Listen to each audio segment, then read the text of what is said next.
I've had my ups and downs, my fair share of bumpy roads and heavy winds. That's what made me what I am today.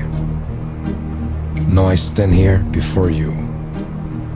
What you see is a body crafted to perfection, a pair of legs engineered to defy the laws of physics, and a mindset to master the most epic